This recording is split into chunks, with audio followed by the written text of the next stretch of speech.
Assalamu alaikum everyone. Welcome to our online English class. I hope so. All of you will be fine. My dear students, today we are going to read about our topic number 2, My Cat. It's a very beautiful short poem. So, dear students, open your Modern English Book 1 at page 9. Before starting this chapter, I would like to tell you the summary of this chapter. First of all, let me tell you, it's a very beautiful short poem written by a fun-loving, charismatic author, Nicholas Horsburgh. Dear students, इस short poem में author Nicholas Horsburgh अपनी beautiful pet cat के बारे में हमें बताते हैं कि मेरे पास एक बिल्ली है और मेरी बिल्ली का नाम है रेश। इसके बाल सफ़ेद हैं और वो मछली खाना पसंद करती है। वो मेरे घर में इधर उधर चलती फिरती है और शिकार भी करती है। वो हमेशा घर से बाहर ही रहती है चूहा पकड़ने के लिए।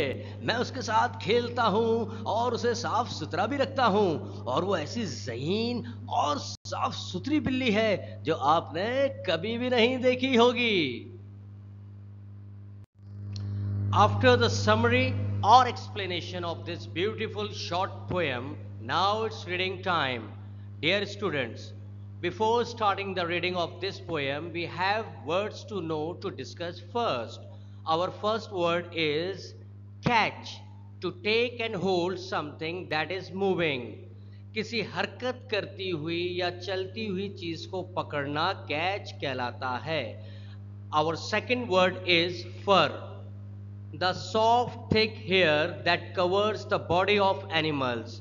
जानवरों के जिस्म पर पाए जाने वाले बाल जो इनके पूरे जिस्म को ढांपे रखते हैं जैसे बिल्ली के जिस्म पर होते हैं। Our third word is hunts. Chases other animals for food. खुराक के लिए किसी जानवर का शिकार करना, पीछा करके शिकार करना, जैसे रेश चूहे का शिकार करती है। Our last word is smarter, cleaner and tidier, more intelligent. किसी का साफ सुथरा और बहुत ज़हीन और चालाक होना, जैसा कि पोयम में रेश के बारे में बताया गया है। Now it's reading time. Here I go. Bismillahirrahmanirrahim. My cat. I have a cat. His name is Rish. His fur is white and he likes fish. He hunts and walks about my house. He's always out to catch a mouse. I play with him and keep him clean. A smarter cat you have never seen. Dear students, यहाँ आप देख सकते हैं first video की तरह आपने क्या करना है, अपने क्वेश्चन आंसर्स और रेलिवेंट एक्सरसाइजेज इस चैप्टर की अपनी क्लास वर्क कॉपी में करना है। ठीक है, अब पढ़ते हैं हम। और ये रहा आपका माय कैट का टाइटल पेज। बिल्कुल पहले की तरह, फर्स्ट चैप्टर की तरह आपने ये चैप्टर भी शुरू करने से पहले, क्वेश्चन आंसर शुरू करने से पहले माय कैट का टाइटल पेज बनाना है खूबसूरत। डियर स्टूडेंट्स, अब हम बढ़ते हैं टाइटल पेज बनाने के बाद माय कैट चैप्टर के क्वेश्चन आंसर्स की तरफ। तो आप देखिए, मैं क्वेश्चन आंसर्स यहाँ पे आपके लिए पढ़कर आपको सुनाऊंगा। आई होप सो आप सब मेरे बात को गौर से सुनेंगे और जिस तरह मैं इन क्वेश्चन आंसर्स को पढ़ूंगा आप भी बिल्कुल मेरे साथ साथ इन क्वेश्चन आंसर्स को पढ़िएगा ताकि आपको पढ़ने में आसानी हो।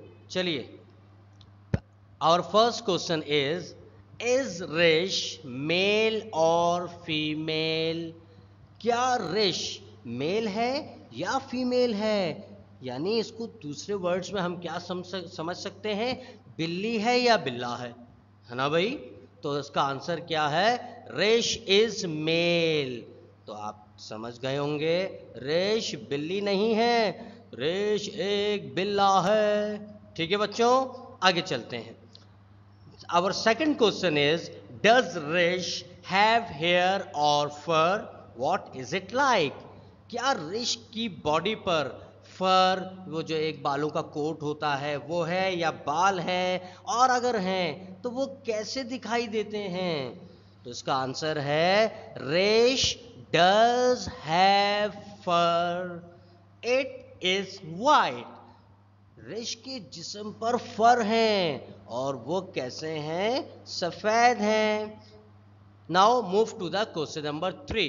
What does Rish do in the house? रिश घर के अंदर क्या करती रहती है? इसका आंसर है रिश hunts and walks in the house.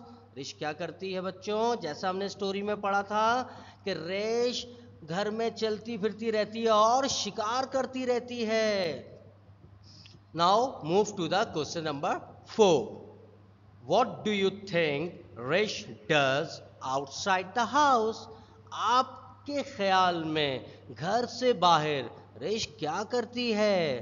तो इसका आंसर क्या है बच्चों? He chases mice outside the house. वो घर से बाहर चूहों का पीछा करती रहती है, यानी चूहों को ढूंढती रहती है. Our next question is Rish clever? क्या रिश चालाक है? इसका आंसर है यस. हाँ, he is clever. वो चालाक है. Our last question is, in your own words, say what Rish is like.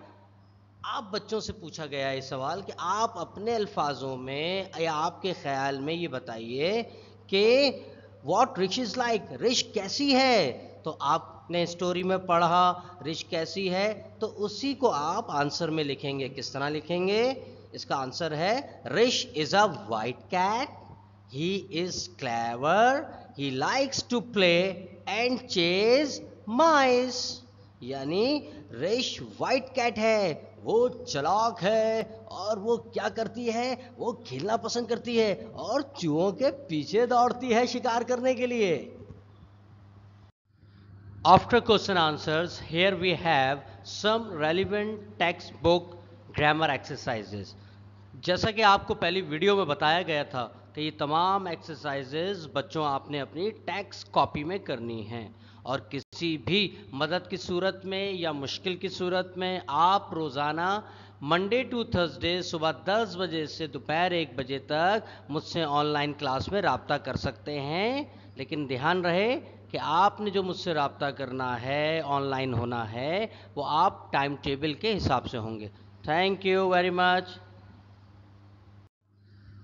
Dear students, text book की तरह जिस तरह पहली वीडियो में मैंने आपको टेक्स्ट बुक के काम कंप्लीट होने के बाद वर्कबुक 1 के बारे में बताया था, वही बात मैं आपको दोबारा बताऊंगा कि वर्कबुक की तमाम रेलिवेंट एक्सरसाइजेज आप सब ने अपनी वर्कबुक में सॉल्व करनी हैं. चलिए आगे बढ़ते हैं. ये रही हमारी new Oxford modern English workbook 1 और ये रही हमारी माय कैट चैप्टर का पहली एक्सरसाइज. यहाँ आप देख सकते हैं पेज नंबर 7 पे माय कैट की कुछ एक्सरसाइजेस दी गई हैं. पहली एक्सरसाइज है पेट्स, सेकंड है सर्कल द करेक्ट आंसर. ऊपर दी गई पोएम को आप पढ़ेंगे और उसके बाद इसी पोएम से मुताल्लिक नीचे सर्कल द करेक्ट आंसर में आप सर्कल करेंगे जो सही आंसर है. इसके बाद एक्सरसाइज सी की तरफ बढ़ते हैं और ये एक्सरसाइज है हमारी प्रेपोजिशंस के बारे में. सवाल है talk about the pictures, use these words. कौन कौन से वर्ड्स? प्रेपोजिशन दिए हुए इन्होंने 4, इन, ऑन, अंडर, नियर. ये तमाम आपने यूज़ करने हैं. पिक्चर के हिसाब से आपने देखना है कि इन आप कहाँ प्लेस करेंगे, ऑन कहाँ लिखेंगे, अंडर और नियर कहाँ आएगा. चलिए आगे बढ़ते हैं. और इसी तरह नेक्स्ट एक्सरसाइज है हमारी complete the sentences using in, on, under और नियर. पहले वो पिक्टोरियल एक एक्सरसाइज थी जिसमें आपने पोजीशन शो करनी थी. क्या इस्तेमाल करते हुए 4 प्रेपोजिशंस इन, ऑन, अंडर और नियर, और यहाँ पर वही तमाम 4 प्रेपोजिशंस को आपने फिल इन द ब्लैंक्स में लिखना है. ये एक्सरसाइज रिलेटेड है लास्ट एक्सरसाइज से. ठीक है बच्चों, अब आइए exercise number question number 3. Right sentences for the pictures below, use on, in and under and near.